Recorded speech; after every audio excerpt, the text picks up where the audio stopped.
కుందేలు తాబేలు. అనగనగా ఒక అడవిలో ముగ్గురు స్నేహితులుండేవారు. తోడేలు, కుందేలు, తాబేలు. ఒకరోజు ముగ్గురూ కలవాలని పథకం వేసుకున్నారు. పథకం ప్రకారం కుందేలు, తోడేలు తాబేలు కంటే ముందే వచ్చేశాయి.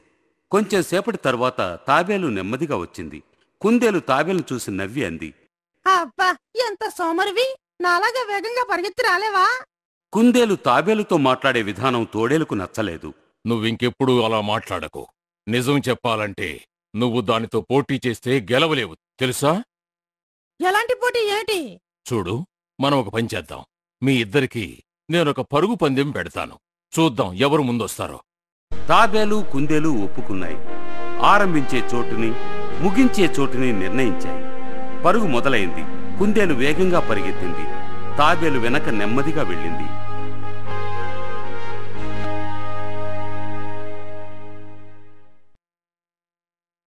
కుందేలు తొందరలో వేగంగా పరిగెత్తుతూ ఉంది.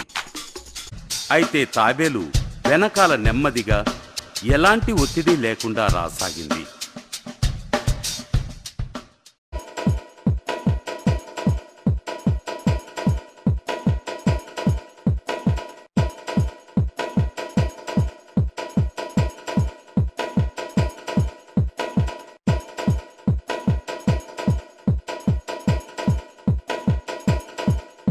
కొంత దూరం వచ్చిన తర్వాత కుందేలు అలసిపోయి వెనక్కి తిరిగి తాబేలు కోసం చూసింది.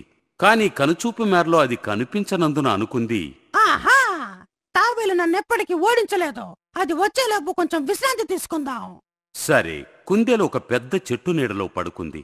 వెంటనే గాఢ నిద్రలోకి జారుకుంది. కాసేపట్లో తాబేలు కుందేలు నిద్రపోతున్న చోటికి చేరుకుంది. కుందేలు గాఢ నిద్రలో ఉందని గమనించిన తాబేలు నెమ్మదిగా, స్థిరంగా ముగింపు చోటు వైపుకు వెళ్లసాగింది.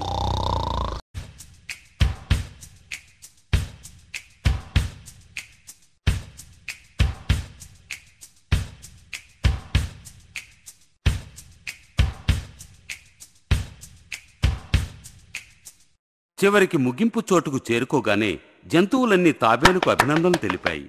ఎలాగైతేనే చివరి గెలిచావు. అవును, ఇంతకీ కుందేలెక్కడా? కుందేలు నిద్రలేచేటప్పటికి చాలా సమయం గడిచిపోయింది. వెనక్కి తిరిగి చూసి అనుకుంది, ఆహా, సోమరి తాబేలు ఇంకా ఇక్కడికే చేరుకోలేదు. నిస్సందేహంగా గెలుపు నాదే అవుతుంది అని ముగింపు చోటు వైపుకు పరిగెత్తింది. జీవితంలో మొదటిసారి ముగింపు చోటు వద్ద కుందేలు ఆశ్చర్యపోయింది. ఎందుకంటే తాబేలు ముందే వచ్చి అక్కడ ఉండడం చూసింది కనుక తనపై తనకే ఎంతో సిగ్గువేసింది. డంబాలు పలికే కుందేలును చూసి తోడేలంది, చూశావా నీ గర్వం నీ లక్ష్యానికి ఎలా అడ్డొచ్చిందో? నెమ్మదిగా ఉండే తాబేలు స్థిరంగా ముందుకు సాగి విజయం సాధించింది. అందుకని ఇంకెప్పుడు ఎవరి బలం గురించి తక్కువ అంచనా వేయకు. నీతి: స్థిరంగా, నెమ్మదిగా ఉన్నవారిదే గెలుపు.